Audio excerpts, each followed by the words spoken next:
Hello friend, আশা করি আপনারা ভালোই আছেন। কবুতর শপিং যারা করেন তাদের লেগে এই ভিডিওটা করছি আমি। আমার কাছে নতুন নতুন কবুতরের ভিডিও পাবেন।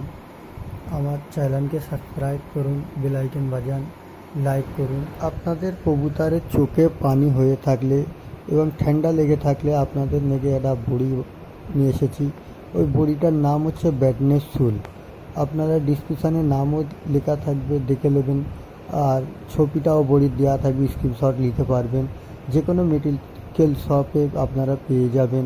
বড়িটা আপনি 2 থেকে 3 দিন খাওয়ান, দেখবেন রেজাল্ট ভালো পাবেন। বড়িটা সকালে একটা দিয়ে মুখে এক ড্রপ পানি দিয়ে দেবেন, বিকেলেও দিয়ে 1 ড্রপ পানি দিয়ে দেবেন, দেখবেন আপনার কবুতর সুস্থ হয়ে যাবেন। আর আপনাদের কোনো বন্ধুবান্ধবদের কাছে যদি বড়িটা নিতে চান, নেবেন। বড়িটা খুবই ভালো। আর ভিডিওকে সাবস্ক্রাইব করুন, বেল আইকন বাজান। ভিডিও ভালো লাগলে লাইক করুন। আর পরবর্তী ভিডিওতে আপনাদের দেখাবো সিজন পক্স হলে কি করা যায়। পক্সের নেগে আপনাদের সেই ভিডিও নেক্সট ভালো ভিডিও পাবেন, দেখবেন রেজাল্ট খুবই ভালো হবে, পরবর্তী ভিডিও পাবেন। তো আপনারা আমার চ্যানেলকে সাবস্ক্রাইব করুন।